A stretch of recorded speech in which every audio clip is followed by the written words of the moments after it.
HIP's Gender, Race, and Power initiative empowers Latine, Black, Brown, and Indigenous communities by fostering trust and healing to dismantle systemic racism. As part of our Power Building and Justice mission, we are focused on grassroots organizations in the South and Southwest of the U.S. The work is intended to influence philanthropy and support transformative movements. In the face of white supremacy and anti-immigrant rhetoric, HIP has and continues to build an ecosystem of solidarity, amplifying Latina leadership and expanding networks for policy change and community empowerment.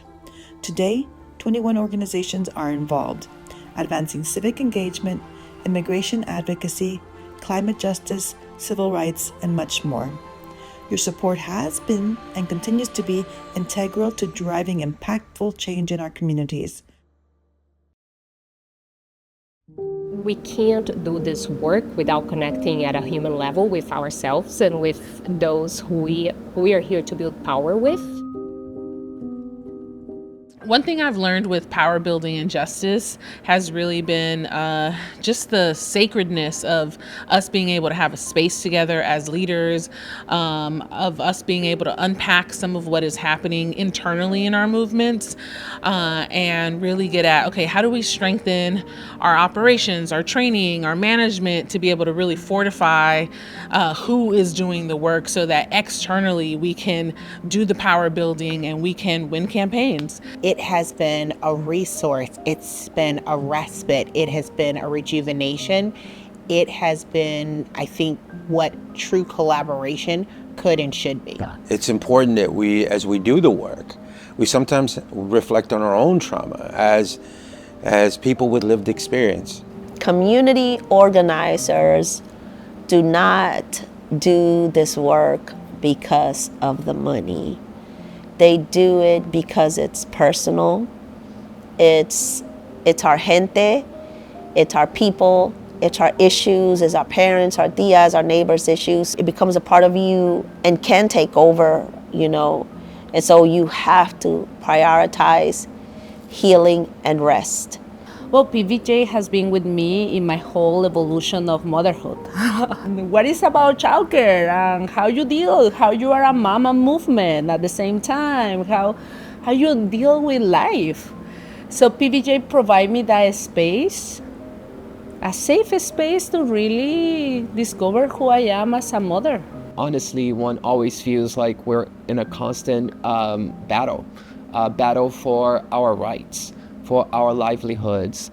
But we belong there and we're fighting for a home, but finding a space where we can honestly breathe and reflect, you can put a value to that. It's important for us to remember who we are, where we come from, to see ourselves as part of the community, not just workers within the community. When we find more common ground with each other, we can find more solutions. We can bring ourselves into new levels of power building that break that ceiling for organizing that we've all been hitting. It is so important for philanthropy to not only resource, but to know how to resource rural communities, because BIPOC people are moving to rural communities and are popular. We're there. We're not going to build power as Latinos, as immigrant-led organizations, as BIPOC-led organizations, if we're not investing in rural communities at the national level. One thing that I learned about myself through my work with Power and Justice was that I have the power to show up in places as myself, and that I should not be ashamed, and that I should continue taking up space. I think it's important for philanthropy to resource these types of spaces in our movement, because we're thinking long term. We're not doing this for an election cycle, for a season, for a year. We're doing this until we win.